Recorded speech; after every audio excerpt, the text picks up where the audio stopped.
Ha? Sky Ranch. Sino nakasakay ng Sky Ranch? Ha?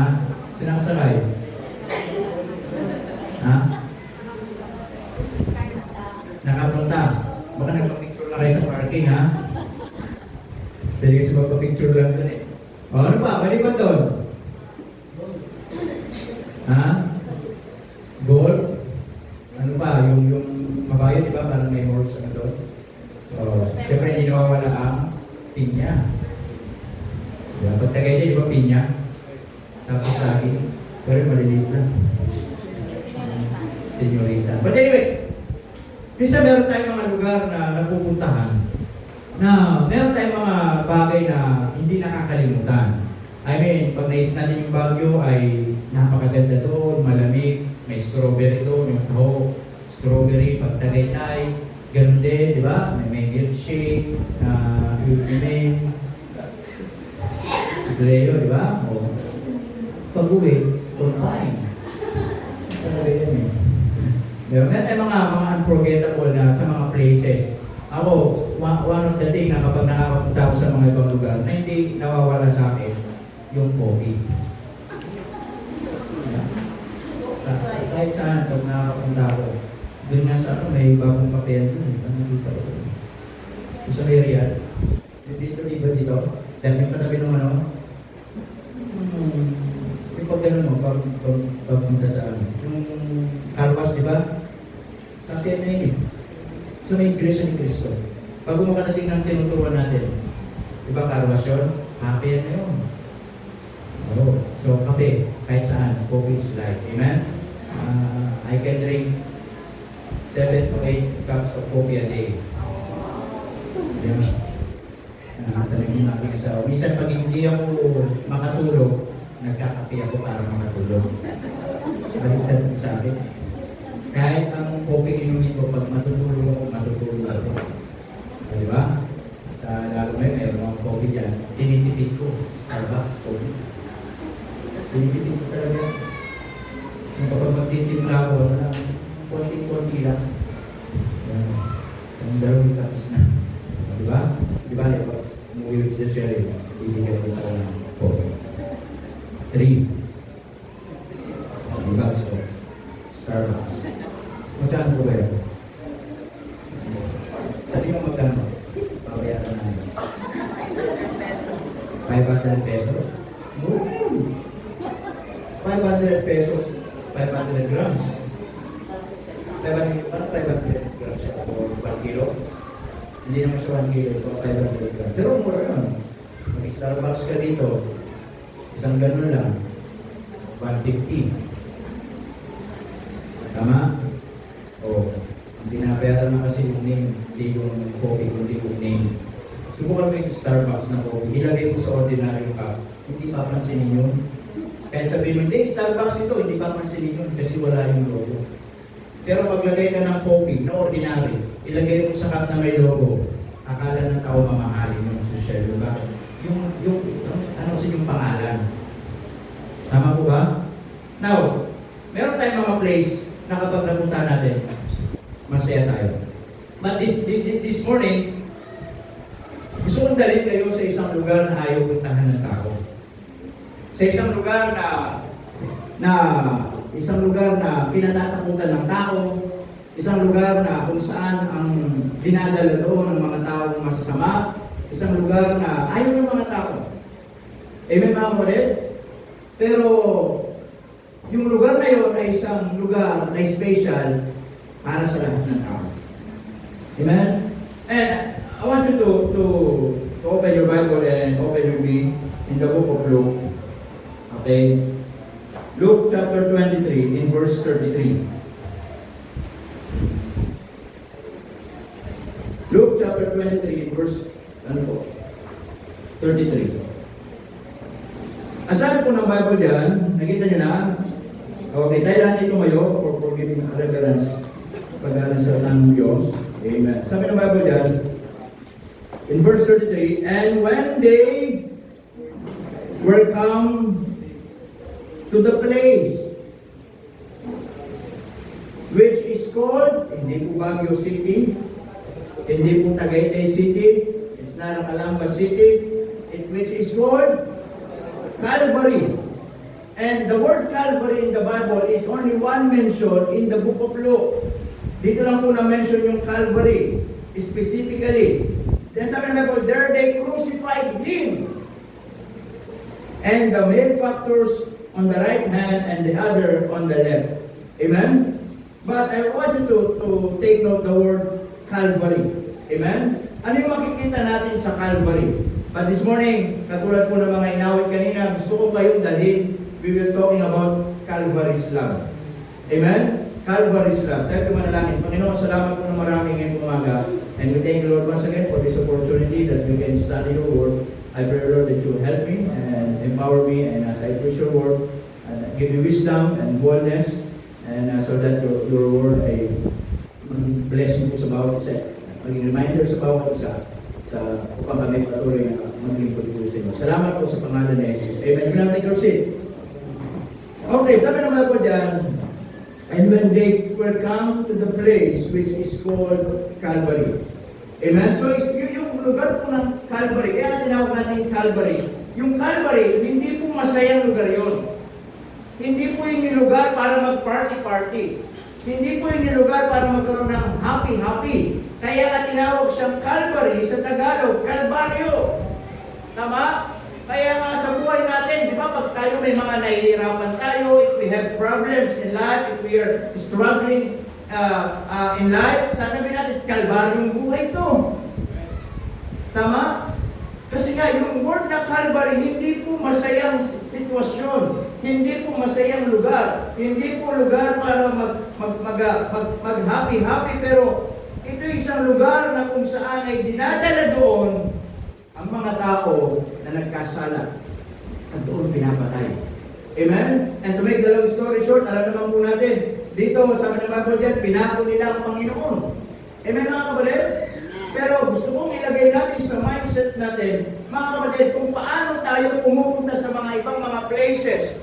Pupunta tayo ng Baguio at meron tayong maaalala doon pag uwi natin. Masaya tayo pag naaalala natin, nakakain tayo ng strawberry, nakasakay tayo doon sa mga, doon nakapunta tayo ng Burnham Park, amen? Nakapunta tayo ng Tagaytay City, nakasakay tayo sa Skyworks, pag uwi natin, masaya tayo, amen?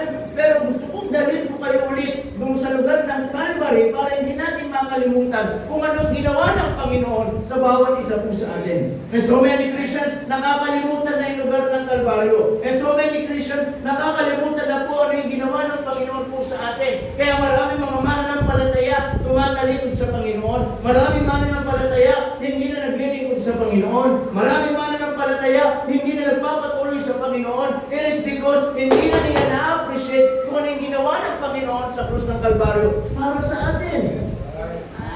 Amen mga kapatid? And that place is made, mga kapatid, ay sana isang place na special sa bawat isa po sa atin. Na bilang mananampalataya, amen? Na kapag maalala natin yung krus ng Kalbaryo, masaya tayo mga kapatid. Dahil yung sa krus ng Kalbaryo, merong namatay para sa ating mga Israel. Amen mga kapatid?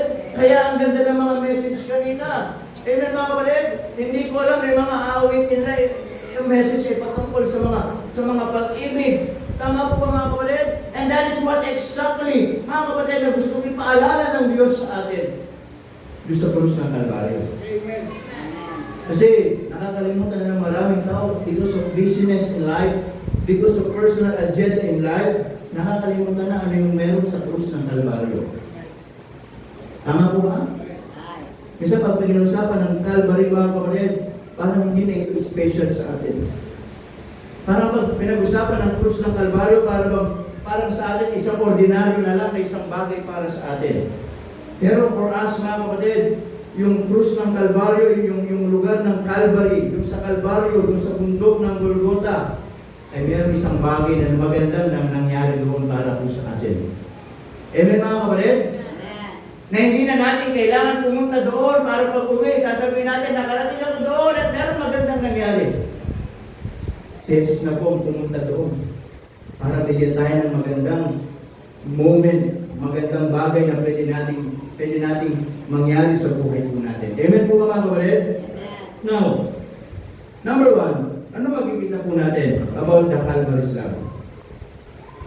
In John chapter 15 verse 13. John chapter 15 verse 13.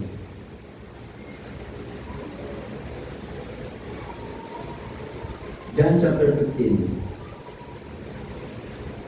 In verse, ano po? Sabi ng Bible dyan, 15 verse 13. It says,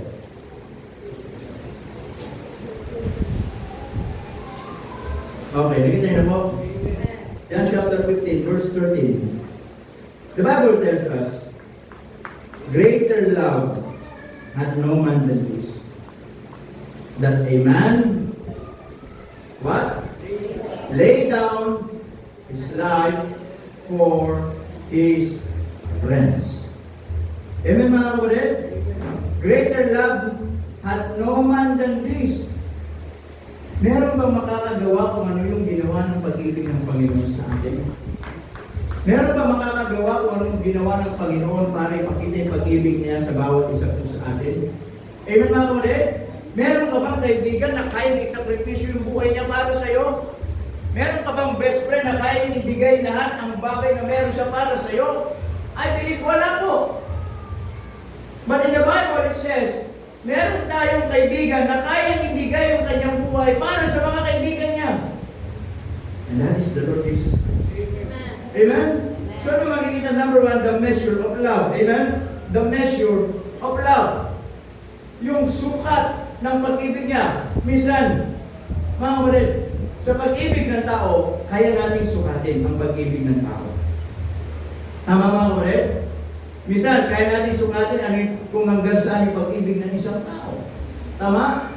Paano natin susukatan? Ano ba yung basihan natin? Ano ba yung sukatan ng pag-ibig?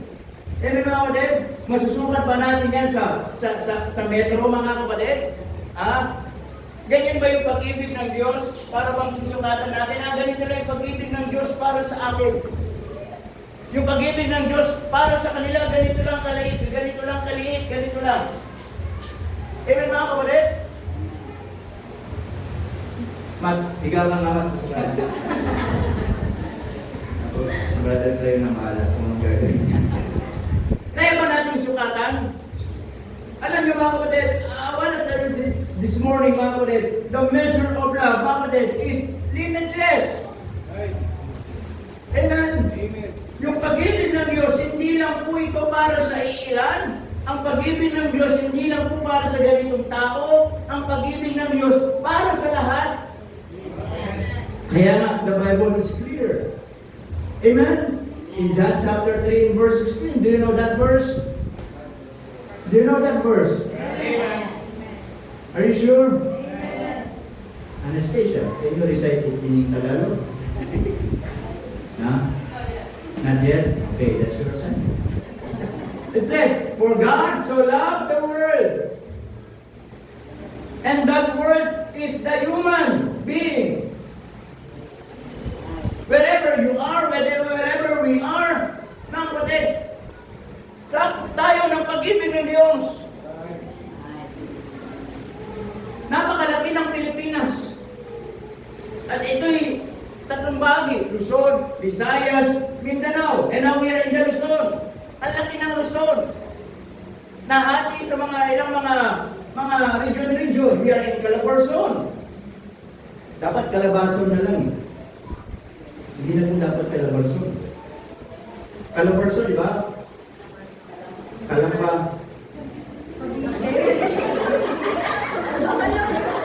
Cavite. Laguna. Calabarzon. Rizal. Batangas, Quezon. Yung Rizal, hindi na po siya part ng Calabarzon. Hindi na po siya part ng Region A. Ang Rizal, kinuha na po siya ng NCR. Kaya dapat sa mapa, palitan nila, Calabarzon na lang. Kasi sinasama pa kasi nila yung sa Region 4A, yung Calabarzon. Na yung Rizal, hindi na siya under ng Region 4A, kinuha na siya ng NCR kasi malapit na rin siya doon. Tama? But anyway, malaki ang Calabarzon. Nasaan tayo doon? Nasa Calamba. Ganun talaga. Sure na sa inyo. Calabarzon, Calamba, Laguna, Bukal,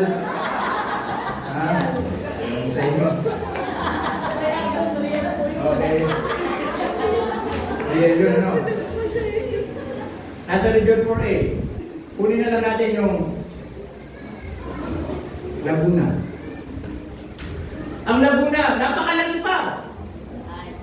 Ilang province? Ilang city? Ilang city? Nga, bilangin natin. Magmula tayo sa may Muntinlupa. Pag ganyan, San Pedro City, Binyan City, Santa Rosa City, Cabuyao City, Calamba City, Los Baños. Ha? Hindi ko lang kung saan ang Los Baños, kung saan sila sasakop eh. Oh. Ano ba? San Pablo City, Santa Cruz City, di ba na? Lucena City, Mayhay. Ano ba yun? Pero Laguna ba, di ba? Ano ba? Ito mga city, Santa Cruz City, Laguna, papunta na, San Pablo City, ano ba? Palawan. Palawan, di ba? Pangil ba? Yung isa gumagawa ng mga kaete. Diba? Marami pang city ang province ng Laguna. Now, nasaan tayo doon? Nasa Calamba. And yet, ang Calamba, ang dami pang barangay. Ang mga barangay lang, 54. Sa amin sa Tarlac City, meron 76 barangay. So dito, meron 54 city. Nasa Bukal tayo. Ang Bukal, ang dami pang subdivision. Ang dami pang resort. Ang nasa tayo? Sa Bukal, nasa South Spring Villas. Tama? Sa South Spring Villas, ang dami pang resort na kailangan. Kailangan specific. Saan tayo? Sa Villa Harvesters Baptist Church Resort. Amen? Now, nasa Harvesters Baptist Church na tayo. Pagdating ng Harvesters Baptist Church, malaki pa yung bahay. Nasaan ka doon? Baka nasa kusina ka, nasa bedroom, or nasa kumakain, o saan man. Hindi po ba? Now, pagdating doon, kita ninyo kung gaano kalaki. Luzon pa lang yun. And yet still, inabot ka ng pag-ibig ng Diyos. Amen. Gano'ng kalayo from Luzon lang yun? From Luzon, Manila, Calabarzon, Laguna, Calamba, then naging buka din, marami mga, pero still, kahit nasa bahay ka, mahal ka ng Diyos. That is the measure of God's love to us. Wherever you are, naman ang ginagawa mo, may sakit ka man, malusot ka man, mayaman ka man, mahirap ka man, dukha ka man, talentado ka man, wala ka man pinag-aralan, mataas man ang edukasyon mo, kahit sino ka, mahal ka ng Diyos. Amen. That is the measure of God's love. Amen. Amen mga kapatid. Ay, masaya, mahal tayo ng Diyos. Amen. And could you imagine, are we Lirakin na, baka sabihin niya ay sinong sinabi ko, are you worthy? Anastasia says, yes. Because it's, she thought that I said, are you ready? Right? Yeah. Are we worthy sa pag-ibig ng Panginoon? Di ba nung inabot tayo ng pag-ibig ng Diyos, makasalanan tayo? Ano yung buhay natin dati? Lasinggero, sugalero, babaero, sabungero, ano ba? Bungangera, ismosa. Marites naman. Huwag na kayong marites. Nagkaya lang si marites eh. Minsan, si Tina naman, ang si Tina. Ano si Tina? Yung Tina Traidor pag nakagaliko. Si John Michael. Kilala nyo? John Michael. Andyan lang pag Michael lang. yari na naman yung tatlo. Okay. Ano yung buhay natin dati? If we will judge ourselves, sasabihin natin, I am not worthy for God's love. Amen. I am worthy to go to hell. Because I am a sinful person. Masama ako. God said, I love you. Amen. Amen, mga kapatid? Amen. I don't care who you are. I don't care gano'ng malaking kasalanan mo. It says, mahal kita. That is the measure of God's love. Amen, mga kapatid? And thank God na yung pag-ibig ng Diyos, walang pinipili. Kaya huwag tayo maniniwala na merong magsasabi, kami lang yung inibig ng Diyos. Right. Amen, mga kapatid? The love of God is not partial. Partial ang pag-ibig ng Diyos. Hindi lang po sa mga specific na reliyon. Hindi lang po sa ganito. Whatever religion you are, God love you. Whether, maybe, meron mga Katoliko, meron mga Iglesia ni Cristo, meron ng mga born again. I don't care what is their religion. Mahal pa rin sila ng Diyos. Amen? We love God not because we are a Baptist. We love God God's love us not because we are a Baptist Christian, but God loves us because ang Diyos ay talagang minahal tayo. Amen, mga kapatid? That is the measure of love. Then secondly, not only the measure of love, but also the motivation of love. It says in Romans chapter 5 and verse 8, but God commended His love toward us, in that while we were yet what? Sinners, Christ died for us. Amen. But God commended is that gano'n lang pinagkatagubilin ng pag-ibig ng Diyos para sa atin. Kahit tayo mga kasalanan, kinibigan ng Diyos. I believe that is enough for us to motivate na maglingkod sa Diyos.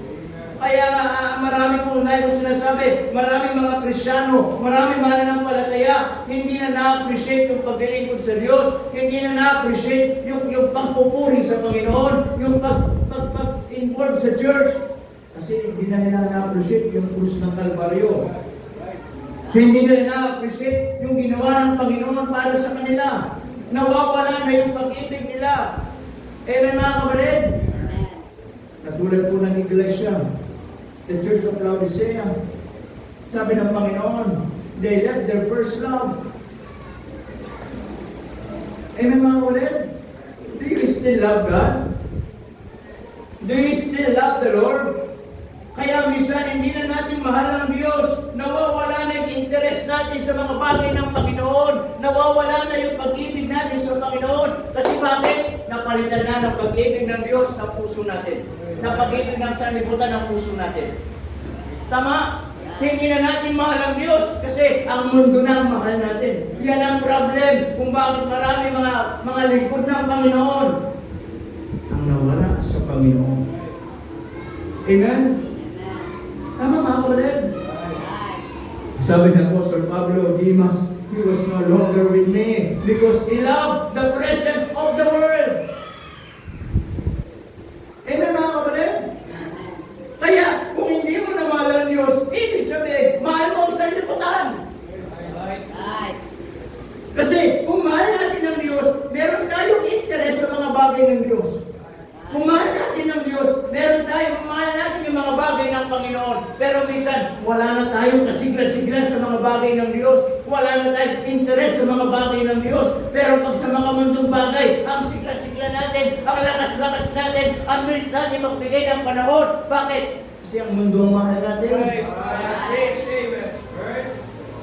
Amen mga kapatid. Kaya nga, kung saan ka masaya, yun yung mahal mo. Pag hindi ka na masaya sa Diyos, hindi ka na masaya sa gawain ng Panginoon, ibig sabihin, hindi ka muna mahal ang Panginoon. Amen mga kapatid? And I believe, yun yung maging motivation natin. Just think about, I am a sinner, but thank God, He died for me. Christ died for me. Amen. I believe that's the great motivation for us.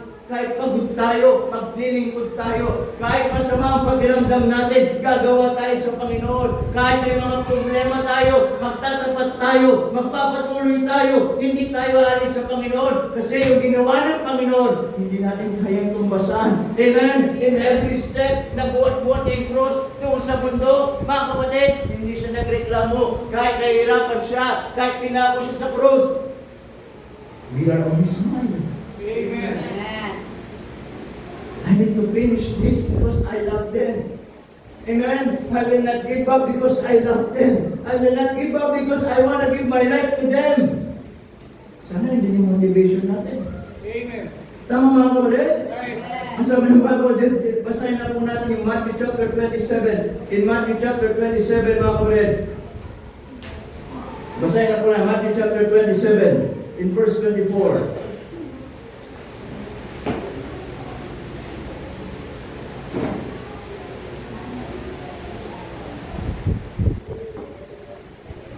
Sabi ng Matthew chapter 27, in verse 24. Amen?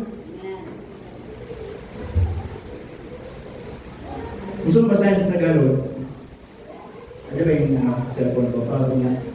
Gusto mo basahin sa Tagalog? Para, okay? So that, hindi natin mabuti. Ano yung ginawa ng Panginoon? Bakit yung Calvary ay, for us, ay isang special place for us? Amen? The Bible says in Matthew chapter 27, in verse 24. Matthew chapter 27, verse 24. Okay, nandiyan sa monitor natin. Amen. Sabi ng Bible, kaya nang makita ni Pilato na wala siyang magawa, amen? Kasi, di ba, alam ni Pilato, walang kasalanan ng Panginoon. Hindi yung kanyang asawa, walang kasalanan yan. Pero wala siyang magawa. Tama mga kapatid? Sabi na kundi, gusto nga lumala ang kaguluhan. Amen? Siya'y kumuha ng tubig at naghugas sa kanyang mga kamay sa harap ng karamihan na sinasabi, ako inosente, wala akong kasalanan sa dugo, kung anong mangyari dyan, sabi dyan, kayo ang bahala niyan. Tama mga kapatid? Verse 25. At sumagot ang bayan at nagsabi, ano sabi ng mga crowd, ano sabi ng mga tao, mapasa amin ang kanyang dugo at sa aming mga anak. Yan ang gusto ng mga tao. Amen? Sumisigaw sila, sabi ng Bible, verse 26 natin, na magagawin pinawalan niya kanila si Barabas. Ngunit si Jesus ay hinampas at ibinigay upang ipako sa krus. Amen? Na yung walang kasalanan, yun yung gusto nilang mamatay. Yung walang kasalanan, yun yung gusto nilang ipako. Ang sabi ni Pilato, walang kasalanan yan.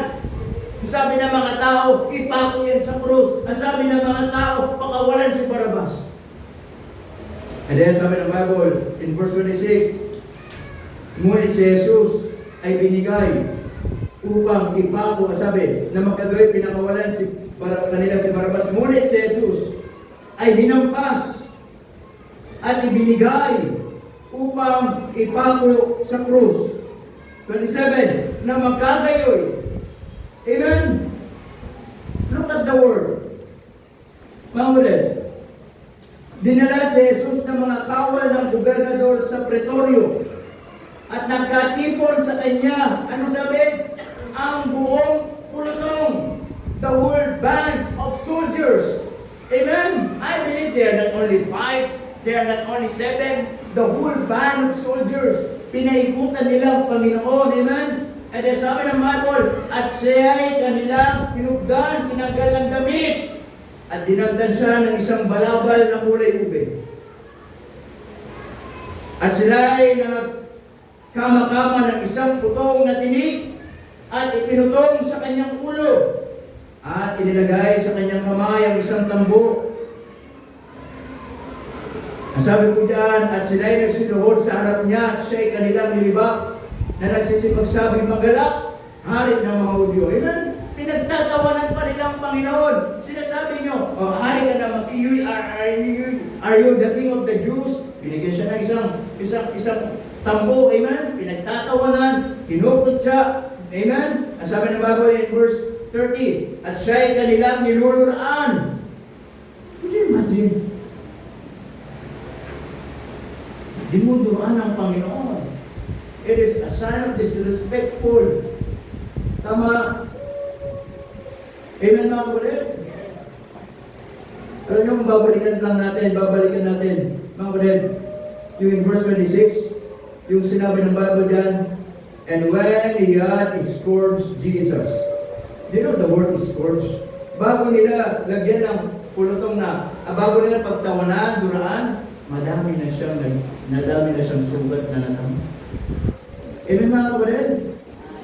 Verse 30, at siya'y kanilang ninunuraan at kinuha ng tembol, sinaktan saan? Sa ulo. At nang siya'y kanilang malibak, inugdan niya siya ng balawal at sinuot sa kanyang mga damit, binalik yung mga damit, at kanilang nilabas siya upang ipako sa krus. At paglabas nila ay kanilang nasalubong ang isang tao taga-Cyrene na pangalan ay Simon. Ito'y kanilang pinilit sumama sa kanila upang pasanin niya ang kanyang krus. At nang sila'y pagsirating sa isang dakong tinatawag na Golgota, ito yung Calvary, sa makatuwid bangay ang dako ng bungo. At pinainom nila siya ng isang alak na may kahalong abdo, at ng kanyang matikban ay ayaw niyang inumin. At nang siya'y kanilang maipako sa krus, kanilang ibinahagi ang kanyang mga damit sa kanilang pinagsapalaran. At sila ay nagsisiyo pag-upo at binantayan siya roon. At inilagay nila sa kanyang pulunan ng pamagat sa kanya na nasusulat, ito'y si Jesus, ang hari ng mga Hudyo. Na magkagayo, ipinakong kasama niyang dalawang tulisan, isa sa kanan at isa sa kaliwa. At siya'y nililibak na ng daraan, bawat dumadaan, pinagtatawanan. Amen? Ang sabi na, ginagalaw ang kanilang mga ulo. Imagine. At nagsasabi, ikaw na igigiba mo ang templo sa 3 araw ay iyong itatayo, iyong iligtas ang sarili mo kung ikaw ay anak ng Diyos, bumaba ka sa krus. Nagligtas siya ng mga iba sa kanyang sarili, hindi makapagligtas. But let me tell you, hindi ba kaya iligtas ng Panginoon ang sarili niya? Remember, anong temptation ng devil sa kanya in the book of Matthew chapter 4? Dinala niya sa pinnacle temple. Ano sabi? Magpahulog ka. It is written, ililigtas ka ng angel. Hindi ka. Ililigtas ka ng angel. Amen mga kapatid? Yes. But this time, hindi ba niya kaya? Kaya niyang tumawag ng 10,000 angels. Sabi na, it would be called 10,000 angels to destroy the world, to destroy yung mga taong nagnakit sa kanya, patayin yung mga taong pinapahiya siya, patayin yung mga taong nagpako sa kanya sa krus. Pero ang gusto kong maintindihan natin, hindi niya ginawa yun kasi mahal tayo ng Panginoon. Amen mga kapatid? Lahat tiniis niya. Kaya sabi ng Bible, mga kapatid, in His love, we have victory. In His sacrifice, we have hope again. In His what? In His cross, we have glory. In His love, we have life. Kaya po mga kapatid, what if ang Panginoon sinabi niya, okay, hihinto na ako, okay, ayaw ko na. Could you imagine, meron ba tayong kaligtasan ngayon? Amen po ba mga kapatid? Doon pa lamang po sa Garden of Gethsemane, right? Nung pinasa nila yung cup, ano sabi niya? Kung pwede lang itong cup na to lumampas sa akin, kasi alam na ng Panginoon, yun yung mag-i-start na siya yung ulit, papatayin, paparusahan. Ano sabi niya? Amen kita. Amen mga kapatid? Tama ba? Kapag hindi ba napakagandang motivation sa bawat mananampalataya na tayo naglilingkod sa Diyos kasi mahal natin ang Panginoon. At yung ginawa ng Panginoon yung magiging reason, kahit may problema, kahit mahirap, kahit discourage tayo, kahit may mga pagsubok sa buhay, we will not quit, we will not stop, because ang Diyos hindi uminto para bigyan tayo, bigyan niya yung buhay niya para sa atin. Amen mga kapatid? That's why when you are discouraged, think about the Calvary. When you are if you are in broken mga kapatid, if you are lonely or in loneliness, think about Calvary. Amen?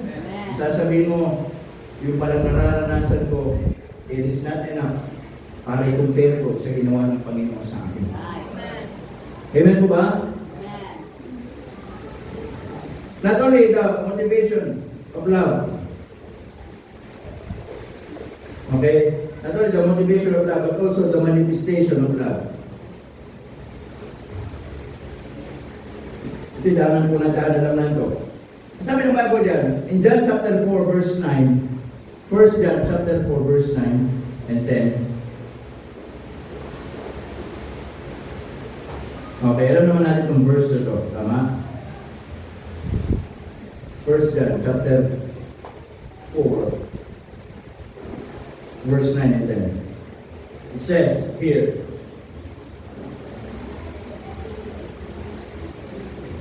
in this was manifested the love of God toward us. Amen? Because that God sent His only begotten Son into the world that we might live through Him. Wherein is love? Not that we love God, amen? But that He loved us. It's clear in the Bible, amen? Not that we love God, hindi dahil mahal natin ang Diyos, kaya minahal tayo ng Diyos. But the fact, ang tao hindi mahal ang Diyos. Pero mahal pa rin siya ng Diyos. Ang sabi ng Bible dyan, and sent His Son to be the propitiation for our sins. Amen? Listen to me very carefully. Not only the motivation, but also the manifestation of love. Amen? That when we accept Jesus Christ in our hearts as Lord and Savior, then yung pag-ibig ng Diyos ngayon, yun yung nagmamanifest sa atin. Tama? Kaya kahit meron mga tao, mga kapatid, it is hard for them na mahalin sila, pero nagagawa natin silang mahalin. Bakit? Not because your own love, but because that is the love of God. Amen? Kasi kung sa atin lang, mga kapatid, there is no love sa atin. We're selfish. Amen? Especially meron mga tao nakagawa ng masakit sa atin. Meron mga tao nakagawa ng mga bagay na hindi maganda sa atin. Then yung gusto natin, revenge. Gusto natin gumanti. Pero sabi ng Bible, kung anak tayo ng Diyos, yung pag-ibig ng Diyos ang magmamanifest. Amen? Yun yung ipapakita natin ngayon sa bawat isa. Ipapakita natin ngayon sa lahat ng mga tao na tayo ay mahal ng Diyos. At dapat yung sinasabi natin mahal ng Diyos yun, nagmamanifest sa atin. Nanangalite ito sa atin. Amen mga kapatid? Ano sabi ng Panginoon mga kapatid? Love your enemy. Tama? Kung nauuhaw siya, bigyan siya ng tubig na may lason. Kung siya nagugutom, bigyan mo ng pagkain. Napanis. Ano sabi? Kung kinikurse ka, ipag-pray mo siya. Hindi ganun ha? Hindi ganun. Kaya nga sabi ng Panginoon, di ba? Sa mga disciples, Panginoon, hanggang kailan ba kami magpapatawad? Sabi ng Panginoon, 70 times 7. Ibig sabihin, limited. Kung paano ang Panginoon nagmahal sa atin, ganun din yung paranas sa kanila. Kahit ang sama ng ugali, sige, mahalin mo. Di ba? Kahit minsan hindi sila kaibig-ibig, then mahalin mo. Kahit ang pangit ng ugali, ang pangit ng mukha, mahalin mo. Bakit? Yung pag-ibig ng Diyos kasi. Kasi kung sa atin lang, by our own nature, baka sinakal na natin. Tama? Sabi ng Panginoon mahalin mo sila. Pag mahahalan kayo, lagi yung sabi ng Panginoon natin, di ba? Mawalan lahat tayo day for us days. Pag mahahalan sa bawat isa, ipakita ninyo kung paano kayo inibig ng Diyos, ipakita ninyo sa bawat isa. Kailangan mag-manifest. Amen ba ulit? Tama ko ba? Love your enemy. Amen? Diba? Sinabi ko sa inyo, pag meron kayong kaaway, ano sasabihin nyo? I am the happiest person on earth when I saw your face. Then, kapag sinabi niya, why? Then, translate in Tagalog. Ako ang pinakamasayang tao sa buong mundo kapag nilagari ko ang mukha mo. Tama. Ano ba yung so? S-A-W. Lagari. Oh, right? When I saw your face. Ang ginagalit ko ang mukha mo. Hindi po. Amen na ako rin? So the point, ipagin natin yung manifestation. Sabi ng Panginoon, hindi natin minahal ang Diyos, kami minahal tayo. Talagang Diyos ay pag-ibig, minahal tayo ng Panginoon. At dapat yun yung papakita natin. Amen? Then, number 4. Okay, number 4. Not only the manifestation of love, but also the message of love. It has a message. In 2 Corinthians chapter 5, verse 14 to 15. Okay? 2 Corinthians chapter 5. In verse 14 to 15. Okay, sabi ng Bible po mga kapatid. Verse 14. Yan. Sabi ng Bible dyan, in verse, 14. It says, for the love of Christ constrained us. The word constrained, ito yung nagtutulak sa atin. Ito yung nagpupush sa atin. Kahit ayaw mo, ito yung tumutulak sa iyo. Amen mga kapatid? We just judge that if one died for all, then we're all dead. Verse 15. And that he died for all. That they which live should not henceforth live unto themselves, but unto him which died for them and rose again. Ibig kong sabihin, anong mensahe ng pag-ibig? Ang mensahe ng pag-ibig, ito po mga kapatid. Ang pag-ibig ng Diyos ngayon sa atin, dito tayo mabubuhay ngayon. Amen? Kung paano ang Panginoon ay namatay para po sa atin. Sabi ng Bible, for the love of Christ constrained us. Tama? Ito yung nagpupus sa atin lagi. Ito yung araw-araw. Ito yung nagiging reason. Araw-araw. Ito yung nagtutulak sa atin. Para magtapat, maglingkod sa Panginoon. Amen mga kapatid? That's the message of love para po sa atin mga kapatid. Na tayo ngayon, hindi na nabubuhay sa sarili natin. Sabi doon, Ruby, nabubuhay na tayo para sa Diyos. Hindi na tayo nabubuhay para sa sarili natin. Hindi tayo nabubuhay para sa sarili nating kagustuhan. Hindi na tayo nabubuhay para sa sarili nating mga desisyon. Hindi tayo nabubuhay para sa sarili nating pamumuhay. Now, because of God's love, we are living now, mga kapatid, in the will of God, sa kalooban ng Diyos, ano yung gusto ng Diyos. Para sa Kanya tayo nabubuhay. Kaya ka nga niligtas ng Panginoon, kundi mali, niligtas ka ba ng Diyos para mabuhay para sa mundo? Niligtas ka ba ng Diyos para mabuhay para sa sanglibutan? I believe niligtas ka ng Diyos with the very purpose. And as I said, yung pinag-aralan natin, the very purpose kung bakit nilikha niya ang tao, mga kapatid, because to give glory to God. Pero nasira yun when Adam and Eve disobedient to God. Amen mga kapatid? But thank God, He provide another Adam, through the Lord Jesus Christ. Amen? Just to fulfill what is the very first, mga kapatid. Now, kalooban ng Diyos sa tao, bakit niya nilikha? Kaya sabi ko, hindi ka lang niligtas ng you're not saved. You're not saved because you will go to heaven. Not only that. Amen? God saved you not because pupunta ka lang sa langit.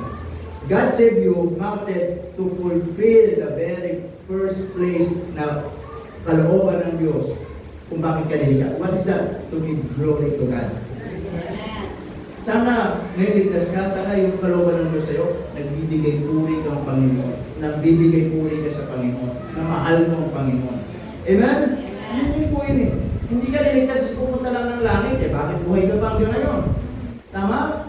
Kaya lang nga niligtas para yung dating plano ng Diyos sa tao na hindi nangyari because Adam and Eve disobeyed.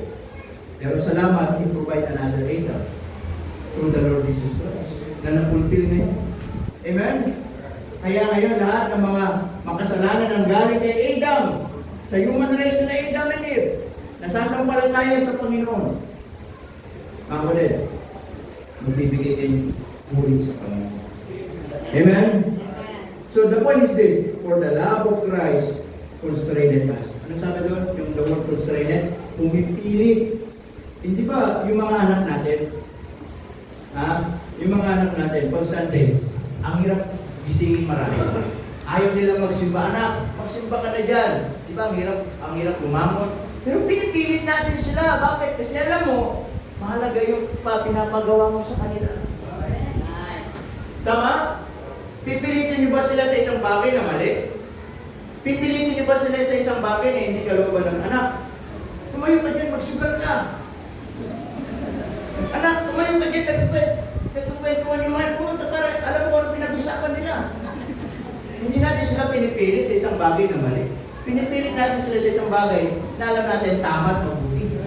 Ganon din yung mga kapatid, sabi, constrained us, na pumilit yung pag-ibig ng Diyos sa atin para gawin yung kalooban ng Panginoon. Tama mga kapatid?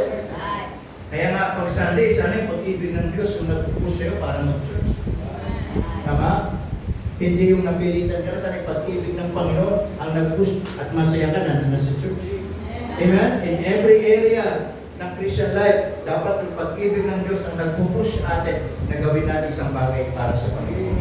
Amen? Then lastly, mga kapatid, not only the message of love, but also, listen to this, the ministry of love.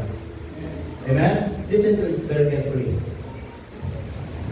It says, for God so loved the world. Amen? Then, minahal ka ng Diyos. Tama? Then, you realize na mahal ka ng Diyos. Kailan? Kailan natin na-realize na mahal tayo ng Diyos? Nung naligtas tayo. Tama mga kapatid? Kasi nung hindi pa tayo ligtas, hindi naman natin na-realize na mahal pala tayo ng Diyos eh. I got saved when I was 16 years old. So, 16 years in worldliness, 16 years in sin, and I did not even understand na mahal ako ng Diyos. But when I got saved, doon ko na-realize, mahal pala ako ng Panginoon. Amen mga kapatid? Now, kailan natin na-realize na mahal tayo ng Diyos nung nakakilala tayo sa Panginoon? Amen? Now, the ministry of love is this. Now, kung tayo nakarealize na mahal natin, na mahal tayo ng Diyos, nung naligtas tayo, ibig kong sabihin, meron pa rin mga tao na unsaved, na hindi pa rin nila na-realize na sila'y mahal ng Diyos. That is our ministry. Kaya sabi ng Bible mga kapatid, in 2 Corinthians chapter 5 verse 18, in verse 18 and 19, sabi ng Bible diyan mga kapatid, look at the word, that the what? Okay, ang lahat ng mga bagay ay bawang sa Diyos. Amen? Na pinakipagkasundo tayo sa Kanya rin sa pamamagitan ni Kristo, the ministry of reconciliation. Amen? Do you understand the ministry of reconciliation? Ibig kong sabihin sa ng Bible dyan, at ibinigay sa amin ang ministeryo ng pagkakasundo. Tama? The ministry of reconciliation. Verse 19, sa mga tuwid bagay ng Diyos kay Kristo ay pinagkasundo ang sanglibutan sa Kanya rin na hindi binibilang sa kanilang mga kasalanan at ipinagkatiwala sa amin ang salita ng pagkakasundo. Amen? Now, listen to this. Kaya, nung na-realize natin na mahal tayo ng Diyos, then, doon nagsimula yung ministry of reconciliation. Ano yun? Na yung mga tao ngayon na hindi ligtas, and because they are unsaved, and they are not saved, hindi nila naiintindihan na sila mahal ng Diyos. Sino magpapaintindi? Tayo ngayon ang mamamagitan sa Diyos para sa kanila. Tayo ngayon ang makikipagkasundo, mga kapatid, sa Diyos, sa mga unsaved, na para magsasabihin natin sa kanila, mahal kayo ng Diyos, magsisi kayo. Sino magsasabi sa kanila no? Tayo. Amen mga kapatid? Meron bang unsaved na magsasabi sa unsaved, o unsaved, mahal ka ng Diyos, magsisi ka? Hindi po. Amen? Ang magsasabi sa kanila, mga kapatid, tayo ngayong mga ligtas. Tayo ngayong mga nakaintindi. Tayo ngayong nakarealize na yung pag-ibig ng Diyos, hindi lang natin na-realize, naranasan natin personally. Amen? At yung naranasan natin personally, paano tayo minahal ng Diyos, then nabago yung buhay natin, nabago yung character natin, everything was changed in our life. Nagbago lang sa atin. Then don't be selfish. Tell to them, na mahal din sila ng Diyos. Amen mga kapatid? That's why, if you have loved ones na unsaved, meron kayong mga mahal sa buhay na unsaved, meron kayong mga kapitbahay na unsaved, meron kayong mga kaibigan na unsaved, meron kayong mga katrabaho na unsaved, meron kayong mga kachismisan na unsaved, meron kayong mga nakakaliit na kalaro unsaved. Now, kung anak ka ng Diyos, ikaw ngayon ang magmi-ministry sa lahat. Nasasabihin mo sa kanila, mahal kayo ng Diyos. Amen? Ang Diyos, ibinigay niya yung kanyang buhay. Namatay sa krus ng Kalbaryo. Ayaw niya kayo mapahamak. Gusto niya, bigyan kayo ng buhay na walang hanggan. That is our now ministry, the ministry of love. Amen, mga kapatid? Will you take that challenge? How long you've been saved? Ilang taon na tayo ligtas? Tinry na ba natin sabihin sa mga ibang tao na mahal sila ng Diyos? Have you ever tried that? Nasabihin sa kaklase mo, kaklase, matatapos na itong school year, nasabi mo na ba, mahal ka ng Diyos? Nakakalungkot, matatapos na itong school year, wala ka bang nauwi sa kaklase mo, wala ka bang nadala sa church, di mo man nasabi sa kanya na mahal sila ng Panginoon. Ikaw, gano'n ka nakatagal nagtatrabaho, meron ka na bang katrabahador, nasabi mo man, mahal ka ng Diyos. Amen mga kapatid? That is our ministry. Kasi personally, na-realize natin, na-experience natin, naranasan natin, na inibig tayo ng Diyos. Sana huwag natin ipagdamot. Sana sabihin natin sa kanila, mahal din kayo ng Diyos. Amen mga kapatid? That is the ministry of love, the ministry of reconciliation. Amen? Ang sabi doon, si Christ ang Diyos, mga kapatid, ibinigay niya si Kristo at si Kristo ang naging mediator, naging reason para ang tao ay pagkasundo sa Diyos. Tama? And thank God. Could you imagine, tayo po yung offender. Ang Diyos yung na-open. Sino dapat magbigay ng peace offering? Hindi ba dapat tayo, Panginoon, nagkasala kami, ito po, but no. Tayo yung offender, ang Diyos ang na-open. Pero because of God's love, siyang nagbigay, nag-provide ng peace offering para ang tao makasalanan. Pwede niyang tanggapin. Is wonderful, mga kapatid. Oh, nakaka-amaze ang Diyos. Amen? Nakay makasalanan, pero ang Diyos sabi niya, ako pa'y mag-provide. Now, wala na si Kristo dito. Nasa langit na pong Panginoon. Amen? Sino yung magiging tagapamagitan dito sa Diyos para ang Diyos pwede natin mailapit ang mga tao mailapit natin sa Diyos? Tayo ngayong nakaranas ng pag-ibig ng Panginoon. Amen mga kapatid? Amen. Sabi ng Bible dyan, napakalinaw po mga kapatid. Amen? And all things of God who would reconcile us to Himself by Jesus Christ and had given to us the ministry of reconciliation, presented to it that God was in Christ reconciling the world unto Himself. Look at the word. Reconciling the world unto Himself. Amen? Para bang ano eh? Ano ba magkaway kami ni Angel? Diba? Galit na galit ako sa kanya. Pero ako ay nagbigay naman ng si Angel. Pagpati na tayo. Ako ay nagbigay. Ako ay nag-reconcile para sa akin. Ganun ang ginawa ng Diyos eh. Tama? Ganun ang ginawa ng Diyos. Sabi ng Bible dyan, reconciling the world unto Himself, not imputing their trespasses. Wow! Look at that word. Amen? Nasabi ng Bible, nung tayo nakaligtas, hindi na po inaalala ng Diyos ang ating mga pagsalansa, ang ating mga kasalanan. Amen? And had committed unto us the word of reconciliation. Amen? Sana ngayong umaga, as we look sa ating pagbabalik sa ating pinag-aaralan, mahalaga pa ba sa atin ang lugar ng Kalbaryo? When we talk about Calvary, Calvary's place, Calvary's love, place, ayaw ng mga tao. Pero sa ating mananampalataya, mahalaga pa ba sa atin? Is it important to us? The place of Calvary. O minsan, binabaliwala na natin. Minsan, hindi na natin binibigyan ng halaga. Para bang pag pumupunta tayo sa mga ibang lugar, ang Ang saya natin kasi na-experience natin ito. Amen? Meron tayong story, meron tayong mga experiences na hindi natin makakalimutan. Pero sana, nung naligtas tayo, no matter what happened in this life, huwag natin kakalimutan ang Kalbaryo. Amen? Dahil sa lugar ng Kalbaryo, merong nagpakita ng dakilang pag-ibig doon para sa iyo, para sa akin, para sa atin lang. Amen mga kapatid? Na yung pag-ibig na yun, mga kapatid, hindi kaya sukatin. The measure of love. Amen? And also the motivation of love, kung paano ang Panginoon, it says, but God commended His love toward us. In that, while we were yet sinners, Christ died for us.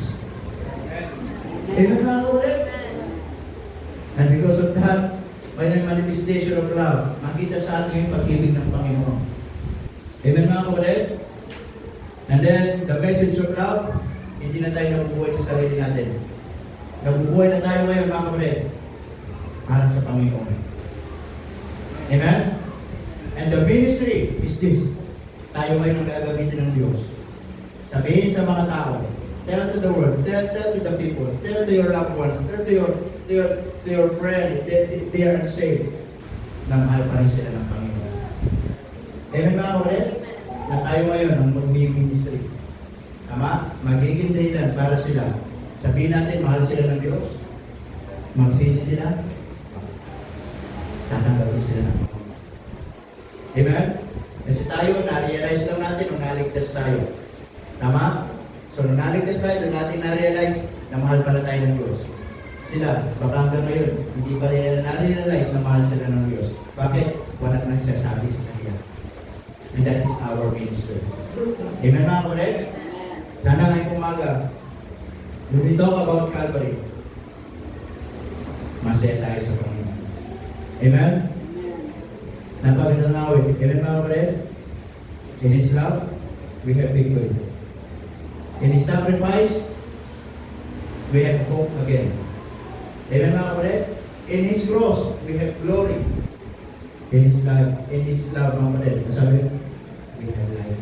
Without the cross of Calvary, and of course, the one who died on the cross of Calvary, we are still hopeless, helpless, and to get to know. And praise the Lord for what He has done for us. Kaya kung lahat tayo tumayo, sabi manalangin, let's pray. Panginoon, salamat po ng marami. Sumagalito. Salamat po, Panginoon, sa inyong biyaya. And thank you, Lord, for this opportunity na na-remind po kami about the Calvary. Panginoon, patawarin niyo po kami. So many times, yung krus ng Calvary hindi na bumakalala sa amin. So many times, yung krus ng Calvary wala na po sa amin. Kaya minsan, nawawala na yung pag-ibig namin sa inyo, Panginoon. Kaya minsan, mas mahal namin ang ibang bagay. Mahal namin ang sambutan. Mahal namin ang mga bagay dito sa mundo. Pero Panginoon, salamat po for reminding us once again about Calvary. Napakati Pangulo na ito, mga matalapigit. Marahil ang salita ng Diyos nang usap sa atin. Marahil ang salita ng Diyos nagpaalala sa atin patungkol sa pag-ibig ng Panginoon na pinakita sa krus ng Kalbaryo. Sana makita natin ang ating sarili kung gaano tayo kamahal ng Diyos. Na marahil nangihina ka. Marahil hindi ka na masaya sa mga bagay ng Diyos. Na marahil you're living in the world and far away from God. Marahil wala ka ng interest sa mga bagay ng Diyos. But I want to tell you this morning, still, God loves you. Mahal ka pa rin ang Panginoon. Marahil may problema, may pagsubok, gusto mo na sumuko. Kung kasumuko ka pa din, hindi tayo sinukuha ng Diyos. Mahal na yan ng Diyos. At marahil sinasabi natin, Pastor, salamat po sa pag-ibig ng Diyos. Salamat po na ako ay naintindihan ko na mahal ako ng Diyos. Marahil ikaw, hindi ka ba nakakatiyak ng kaligtasan? Gusto kong sabihin, mahal ka ng Diyos. Kahit anong tao ka, kahit gano'n ka kasama, kasalanan o naman, mahal ka ng Diyos. Ayaw ng Diyos na ikaw ay mapahamak. Gusto ng Diyos, ikaw ay makakilala kay Kristo bilang pananampalataya na tagapagligtas. Gusto ng Panginoon, buksan mo yung puso, tanggapin mo siya sa iyong puso bilang Panginoon tagapagligtas. Para doon magsisimula na ma-realize ko kung gaano ka kamahal ng Panginoon. Na tayo naman mananampalataya, marahil gusto natin mag-commit sa Panginoon muli ng umaga. Nasabi natin, Panginoon, salamat po, gusto kong ibalik yung pag-ibig ko sa inyo. Kung yan ang panalangin mo, yun ay gago. The altar is open. Hindi tayo manalangin sa Panginoon ngayong umaga. Isipin yung dakilang pag-ibig ng Diyos. Isipin kung gaano tayo mamahal ng Diyos. Isipin anong buhay natin dati. Isipin ano ba yung pag-ibig ng Diyos para sa akin. Nang kahit hindi tayo karapat dapat, minahal tayo ng Panginoon. Amen. Amen. Hindi, you wanna commit something to God this morning. Mahal ka ng Diyos, kapatid. Mahal ka ng Diyos. Mahal ka ng Diyos. Amen. Gusto ng Diyos, magpatuloy ka. Gusto ng Diyos, mahalin mo rin siya. Gusto ng Diyos, maglingkod ka. Gusto ng Diyos, mamuhay ka sa pag-ibig. Kita natin the measure of love. The motivation of love. The manifestation of love. The message of love and the ministry of love. Will you take that challenge? Lord, meron pa ako mga unsaved na loved ones. I have still unsaved loved ones, friends. And I wanna tell to them your great love. Gusto ko pong sabihin sa kanila, mahal din sila ng Diyos. Ngayon ang prayer ko, umay ka. Hindi ka. Masalamat po sa Diyos, hindi tayo marapat dapat. Inibig tayo ng Panginoon. Nagilang Diyos, salamat po ng marami for reminding us about Calvary. Sana hindi namin makakalimutan yun. Sana every time na meron kami mga pagsubok, problema, maybe nanghihina kami, maybe we're discouraged, we're so frustrated. Help us, Lord, to think about Calvary. So that once again, ma-remind kami kung anong ginawa ninyo sa krus ng Kalbaryo para sa amin. For us to be motivated, magpatuloy, maglingkod, at magpatuloy sa iyo. Salamat po, Panginoon, sa mga ito. Salamat po sa bawat isa sa pangalan ni Jesus. Amen. Amen. Praise the Lord. Natin for sit. Amen. Alright, tayo po ipagpapatuloy po at may tayo ng isang awit.